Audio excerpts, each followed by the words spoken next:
Felice Bauer, Prague, probablement le 25 ou le 26 octobre 1912. Mademoiselle, je viens de faire du chemin jusqu'au palais du gouvernement. Suis allée lentement à l'aller et au retour. C'est une belle distance. On traverse le fleuve pour aller sur l'autre berge de la Moldo. Je m'étais accommodée du fait qu'aujourd'hui je ne recevrai plus de lettres de votre part, car jusque-là j'avais pensé que si elle ne venait pas tout de suite tôt le matin, elle ne viendrait plus. Depuis ces 2 derniers jours, je suis un peu triste et distrait pour diverses raisons, et sur le chemin du retour, je suis restée debout dans la rue du Belvédère. D'un côté de la route, il y a des immeubles d'habitation, de l'autre, le très haut mur du parc du comte Waldstein. J'ai pris sans trop y penser vos lettres que j'avais en poche.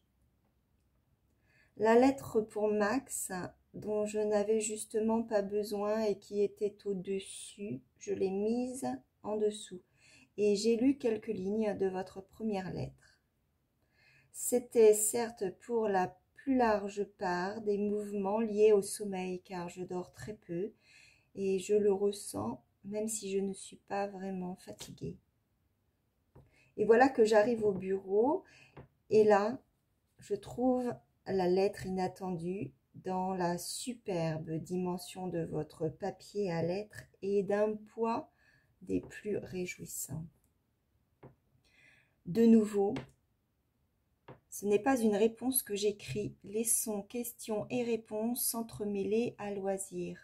Au-delà de toutes les belles choses dans votre lettre, ce qu'il y a de plus beau, c'est la permission de pouvoir vous écrire quand je veux.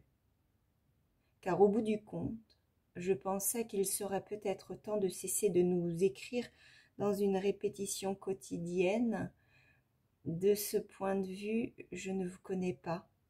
Peut-être que l'apparition quotidienne d'une lettre est embarrassante pour vous, alors que moi je suis, au-delà de tout mon être et dans le déploiement de mon absence de ponctualité, obsédée par le fait de vous écrire précisément à vous, sans résistance. Mais maintenant que j'ai mon autorisation, je peux faire ce que je veux. Et ainsi, je peux de nouveau écrire sans réponse. J'ai l'espoir, au cas où je serais incapable d'écrire, de recevoir quand même une lettre par bonté, du fait que j'en ai doublement besoin dans ce cas. Aujourd'hui, je ne réponds qu'à une seule chose. Foin du pyramidon et de tels produits, il faut s'attaquer aux causes des maux de tête au lieu d'aller à la pharmacie. C'est dommage que je ne puisse pas avoir un regard plus large sur le cours de votre vie pour savoir où se loge l'origine de vos maux de tête. Est-ce que la sensation de l'artifice que de tels produits procurent, même lorsqu'ils agissent, n'est pas plus intolérable que les maux de tête, du moins quand c'est la nature qui nous les fait subir? Du reste, la guérison n'existe que d'homme à homme, tout comme la transmission du mal va d'un homme aux hommes, comme c'est le cas avec vos maux de tête et moi.